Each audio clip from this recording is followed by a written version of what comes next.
होली जैसा उत्सव पृथ्वी पर खोजने से न मिलेगा। ओशो ने कहा है कि होली जैसा उत्सव पृथ्वी पर खोजने से भी ना मिलेगा। उन्होंने आगे क्या कहा है वह भी आपको सुनाते हैं। उन्होंने कहा है कि होली जैसा उत्सव पृथ्वी पर खोजने से भी ना मिलेगा। रंग गुलाल है, आनंद उत्सव है, तल्लीनता का, मदहोशी का, मस्ती का, नृत्य का, नाच का, बड़ा सतरंगी उत्सव है। हंसी के फव्वारों का, उल्लास का एक महोत्सव है। दिवाली भी उदास है होली के सामने, होली की बात ही और है। ऐसा नृत्य करता उत्सव पृथ्वी पर कहीं भी नहीं है। ठीक भी है, एक गहन स्मरण तुम्हारे भीतर जगता रहे कि इस जगत में सबसे बड़ी विजय नास्तिकता के ऊपर आस्तिकता की विजय है। कि सदा सदा बार बार तुम याद करते रहो कि आस्तिकता यानी आनंद, आस्तिकता उदासी का नाम नहीं है। अगर आस्तिक उदास मिले तो समझना कि चूक हो गई, बीमार है आस्तिक नहीं। अगर आस्तिक नृत्य से भरा हुआ मिले तो समझना कि कहीं राह में भटक गए। कसौटी यही है, धर्म उदासी नहीं है, नृत्य उत्सव है और होली इसका प्रतीक है।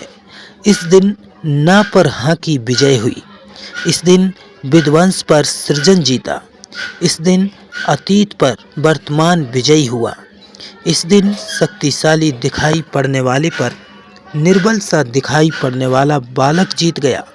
नए की, नवीन की, ताजे की विजय अतीत पर, बासे पर, उधार पर। और उत्सव रंग का है, उत्सव मस्ती का है, उत्सव गीतों का है। धर्म उत्सव है, उदासी नहीं। ये याद रहे और तुम्हें नाचते हुए परमात्मा के द्वार तक पहुंचना है।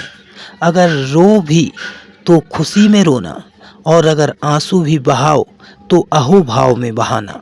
तुम्हारा रुदन भी उत्सव का ही अंग हो, विपरीत ना हो जाए।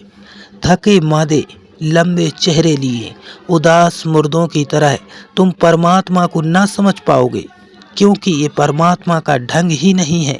जरा गौर से तो देखो कितना रंग इसने लिया है, तुम बेरंग होके भद्दे हो जाओगे। जरा गौर से देखो कितने फूलों में कितना रंग, कितने रंगों में उसका फैलाव है, कितनी हरियाली है, कैसा चारों तरफ उसका गीत चल रहा है। पहाड़ों में, पत्थरों में, पक्षियों में, पृथ्वी पर, आकाश में, सब तरफ उसका महोत्सव है।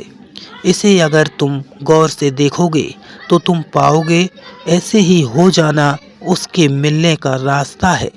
गीत गाते कोई पहुंचता है, नाचते कोई पहुंचता है, यही भक्ति का सार है।